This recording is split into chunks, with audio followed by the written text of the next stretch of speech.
Assalamualaikum warahmatullahi wabarakatuh. Perkenalkan, kami dari kelompok 7 kelas metodologi penelitian kelas L. Di sini akan memaparkan materi mengenai designing a qualitative study.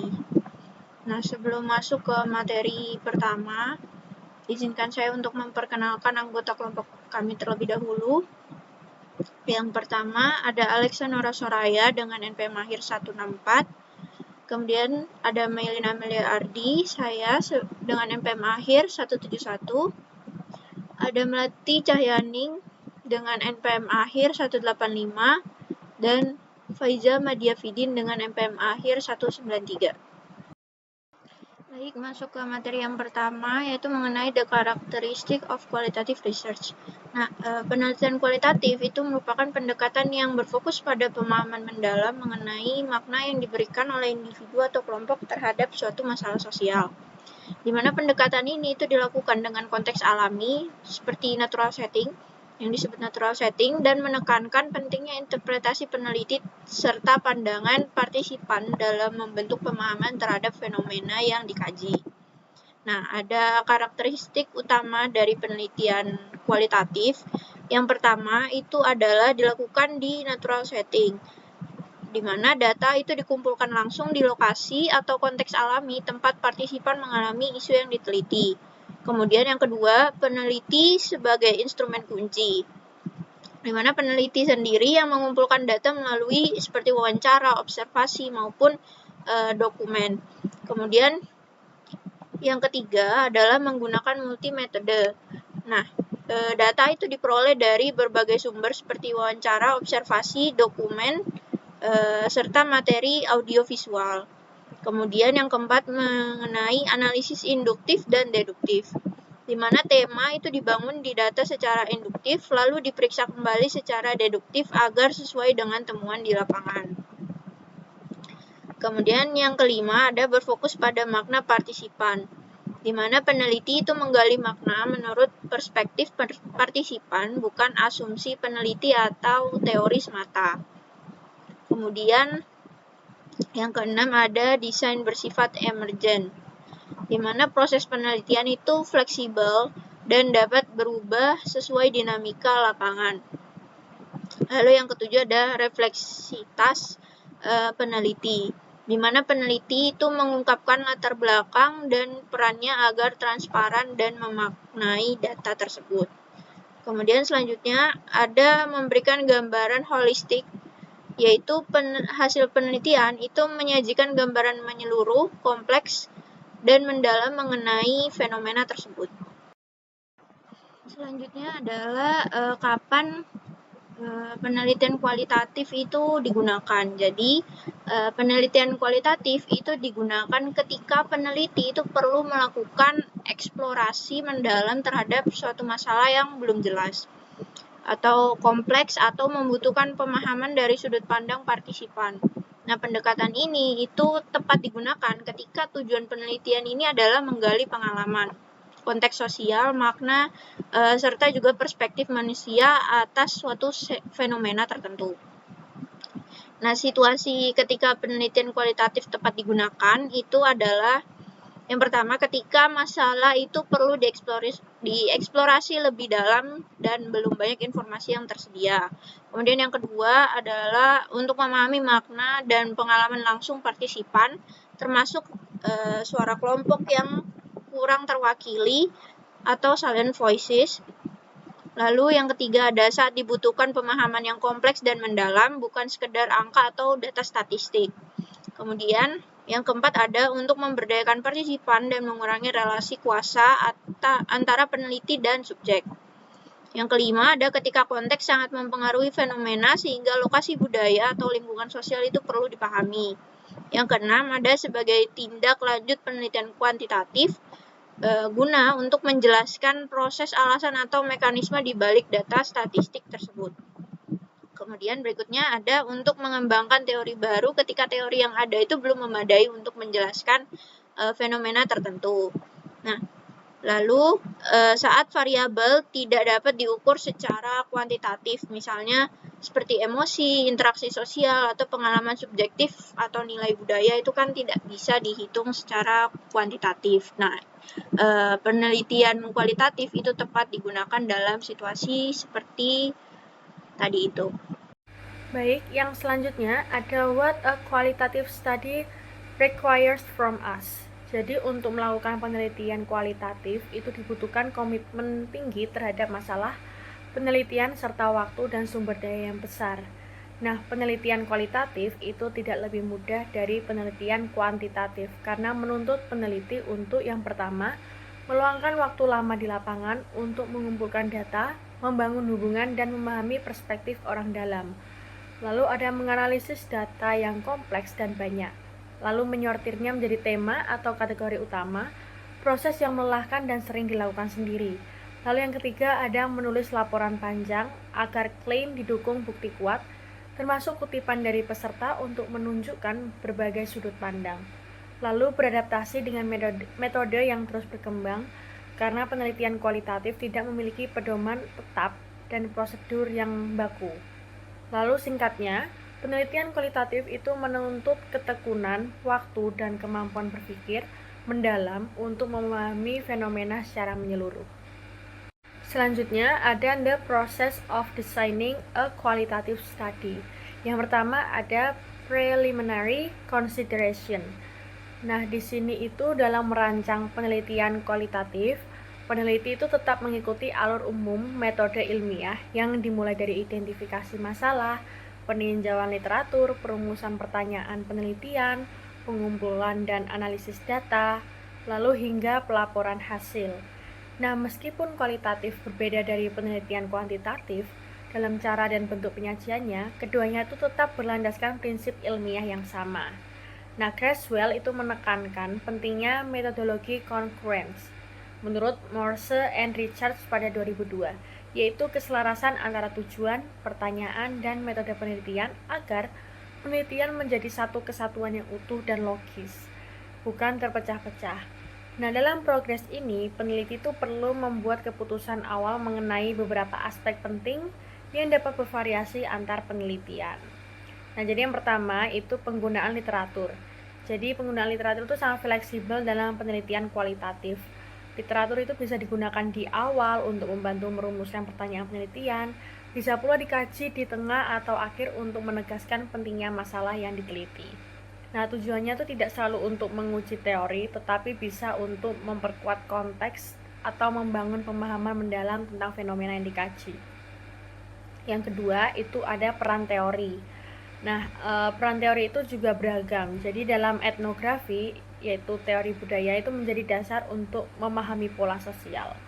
Sementara itu, dalam grounded teori, teori justru dihasilkan dari data. Dalam bidang kesehatan, teori sering digunakan secara a priori, yaitu sebagai kerangka awal penelitian, dan dianggap penting untuk menjaga ketelitian ilmiah. Nah, lalu yang ketiga ada format penulisan kualitatif itu sangat bervariasi. Nah, tidak ada struktur baku seperti pada penelitian kuantitatif. Penulisan bisa berbentuk ilmiah dan sistematis, tetapi juga bisa naratif, seperti cerita, bahkan dalam bentuk pertunjukan seni seperti teater, puisi, atau drama. Nah, variasi ini itu menunjukkan fleksibilitas dan kreativitas dalam menyampaikan makna hasil penelitian. Lalu yang terakhir itu ada penelitian itu perlu mempertimbangkan latar belakang pribadi, nilai dan posisi dirinya dalam penelitian. Nah, jadi setiap peneliti itu membawa sejarah, pengalaman, orientasi etis, serta pandangan politik yang mempengaruhi cara ia memandang dan menafsirkan data-data yang dia miliki. Nah, menurut Denzin dan Lincoln pada 2011 menyebut peneliti sebagai multicultural subject, seseorang yang berangkat dari konteks budaya, sejarah, dan nilai-nilai pribadi yang turut membentuk pendekatan penelitiannya. Jadi singkatnya itu tahap pertimbangan awal atau preliminary consideration itu dalam penelitian kualitatif itu menuntut peneliti untuk menyatukan 3 hal yang penting, yaitu kesesuaian antara tujuan, teori dan metode, lalu ada kesadaran terhadap posisi diri dan nilai yang dibawa, serta kebebasan dalam mengekspresikan hasil penelitian secara kreatif tetapi tetap ilmiah. Lalu selanjutnya ada steps in the process. Jadi penelitian kualitatif itu dimulai dengan asumsi dan sudut pandang interpretatif yang digunakan peneliti, disertai topik dan kajian literatur yang menunjukkan adanya masalah nyata atau kesenjangan penelitian. Masalah ini itu sering terkait isu sosial, budaya, gender, atau kelompok-kelompok yang terpinggirkan. Nah, peneliti kualitatif itu memulai dengan memahami asumsi dasar dan lensa interpretatif yang digunakan, serta menentukan topik penelitian yang memiliki masalah nyata atau kesenjangan dalam literatur. Isu yang diangkat biasanya berkaitan dengan persoalan sosial, budaya, gender, dan kelompok marginal yang bersifat emosional dan dekat dengan kehidupan manusia. Nah, dalam penelitian kualitatif, peneliti itu menggunakan pertanyaan terbuka untuk mendengarkan pandangan partisipan dan menyesuaikan pertanyaan seiring proses penelitian. Nah, data dikumpulkan dari berbagai sumber, bisa dari wawancara, observasi, dokumen, serta materi audiovisual, dengan pendekatan yang fleksibel dan tanpa agenda tertentu. Nah, jadi setelah data itu dikumpulkan dan disusun, peneliti itu menganalisisnya secara induktif dari data mentah menjadi kode, kategori, hingga tema atau model konseptual yang lebih luas, lalu deduktif untuk mencari bukti yang mendukung tema tersebut. Lalu proses pengumpulan analisis dan penulisan laporan berjalan bersamaan dan saling berkaitan, bukan tahap yang terpisah. Nah, analisis dapat dilakukan dengan membuat metafora, tabel, matriks, maupun visualisasi untuk memperjelas hasil temuan. Hasil akhirnya mencerminkan perpaduan antara perspektif partisipan dan interpretasi penelitian atau peneliti sendiri. Peneliti kemudian itu membandingkan temuan dengan pandangan pribadi, jadi literatur terdahulu dan model yang muncul untuk menemukan makna yang paling menggambarkan esensi pengalaman. Namun tidak ada cerita yang benar, hanya beragam interpretasi dan realitas yang sama. Lalu untuk memastikan keabsahan peneliti itu melakukan strategi validasi seperti triangulasi sumber, member checking atau konfirmasi kepada partisipan, dan peer review oleh peneliti lain. Jadi ciri-ciri penelitian kualitatif yang baik itu meliputi, yang pertama ada prosedur pengumpulan data yang ketat, melibatkan berbagai bentuk data dan waktu lapangan yang cukup, bahkan menggunakan metode kreatif seperti foto, suara, atau pesan digital. Yang kedua, ada kesesuaian dengan karakteristik pendekatan kualitatif seperti desain yang berkembang, peneliti sebagai instrumen, dan fokus pada pandangan partisipan. Penggunaan pendekatan kualitatif yang diakui misalnya fenomenologi, etnografi, studi kasus, dan sebagainya, dengan mengikuti prosedur dan logika tiap pendekatan. Lalu selanjutnya ada fokus awal pada satu konsep utama. Jadi sebelum membandingkan kelompok atau faktor lain, nah peneliti itu sebaiknya memahami makna mendalam dari konsep inti, misalnya menjadi guru, seniman, atau ibu tunggal, sebelum memperluas analisis ke hubungan atau perbandingan. Nah, dengan demikian, peneliti kualitatif itu menuntut keterlibatan mendalam, refleksi pribadi, serta ketelitian dalam setiap tahap agar hasilnya itu bermakna dan menggambarkan realitas sosial secara utuh. Kemudian karakteristik dari penelitian kualitatif yang baik selanjutnya adalah metode yang rinci dan rigor, yaitu pengumpulan dan analisis data dilakukan secara mendalam, berlapis mulai dari kode hingga tema, serta divalidasi melalui teknik seperti triangulasi atau member checking. Kemudian beberapa tingkat analisis.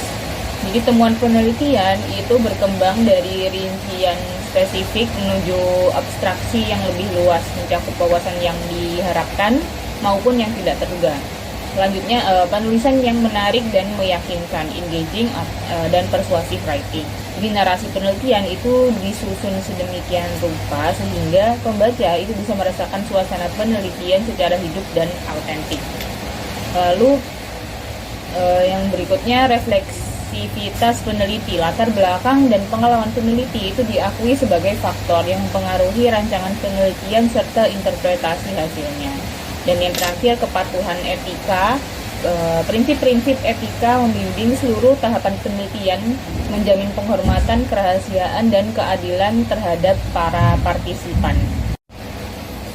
Selanjutnya, elemen di seluruh tahapan penelitian. Jadi pada seluruh tahapan penelitian, peneliti harus tetap peka terhadap aspek etika, menjaga hubungan yang penuh rasa hormat dengan para partisipannya, kemudian menghindari eksploitasi, serta menulis secara jujur dan transparan. Refleksivitas menjadi hal yang esensial untuk memastikan bahwa latar belakang pribadi dan potensi bias peneliti itu diakui sebagai bagian dari proses interpretatif. Selanjutnya ada aspek etika dalam penelitian kualitatif. Etika itu menjadi perhatian di setiap tahap penelitian. Nah, Creswell itu mengelompokkan isu etika itu jadi 6 fase utama. Di sini yang pertama ada sebelum penelitian, yaitu memperoleh izin dari lembaga institutional review board, mengikuti standar etika profesi, dan memiliki lokasi tanpa konflik kepentingan. Yang kedua, pada awal penelitian itu menjelaskan tujuan penelitian secara jujur, meminta persetujuan sadar, serta menghormati perbedaan budaya dan nilai-nilai lokal. Yang ketiga, selama pengumpulan data itu menjaga privasi peserta, kemudian membangun kepercayaan dan menghindari manipulasi atau tekanan terhadap responden. Nah, kemudian saya akan menjelaskan terkait dengan masalah-masalah etika. Jadi, masalah etika bisa muncul di setiap tahap penelitian kualitatif, mulai dari pengumpulan data hingga dengan proses publikasi laporan. Nah, jadi saat mengumpulkan data, peneliti tidak boleh berbohong atau menyembunyikan tujuan sebenarnya dari penelitian tersebut. Jadi, tujuan peneliti itu harus dijelaskan dengan jelas kepada semua partisipan. Kemudian, hubungan antara peneliti dan partisipan itu harus adil. Dan peneliti itu juga seharusnya perlu membangun kepercayaan dan menghindari pertanyaan yang menuntun ke jawaban tertentu. Kemudian, peneliti juga tidak boleh menggunakan partisipan atau lokasi penelitian hanya untuk kepentingan pribadi peneliti saja. Sebaliknya, mereka dapat menunjukkan apresiasi atau membagikan hasil penelitian kepada partisipan. Lalu saat menganalisis data, peneliti juga harus tetap netral dan menampilkan berbagai pendapat. Jadi bukan diambil yang positif saja, tetapi juga yang negatif. Mereka tidak boleh go native atau berpihak pada partisipan. Jadi mereka harus netral. Kemudian, privasi harus dijaga dengan menggunakan nama samaran atau profil gabungan agar identitas tidak diketahui. Nah, lalu juga dalam pelaporan dan publikasi, peneliti itu harus selalu jujur. Mereka tidak boleh mengubah atau memalsukan data, hasil, ataupun nama penulis. Kemudian plagiarisme juga harus dihindari. Laporan harus ditulis dengan bahasa yang jelas dan sesuai, serta tidak boleh berisi informasi yang dapat merugikan partisipan. Kemudian standar etika dari APA tahun 2010 menyatakan bahwa peneliti harus membagikan hasil penelitian secara bertanggung jawab. Mereka dapat membagikan laporan kepada partisipan ataupun pihak-pihak terkait, kemudian juga bisa mengunggah hasil di situs web, ataupun juga menerbitkan dalam berbagai bahasa agar lebih banyak orang dapat memahami penelitian tersebut. Nah, peneliti tidak boleh mempublikasikan data yang sama di banyak artikel tanpa alasan yang jelas. Mereka juga harus menyebutkan siapa yang mendanai penelitian tersebut dan apakah ada konflik kepentingan di dalam artikel tersebut. Jadi siapa saja yang mendanai itu harus transparan dijelaskan, dan apakah ada konflik kepentingan itu juga harus dijelaskan. Nah, kemudian sebelum publikasi, banyak jurnal itu kebanyakan meminta penulis untuk memastikan bahwa penelitian mereka telah mengikuti semua aturan etika dan juga bebas dari konflik kepentingan.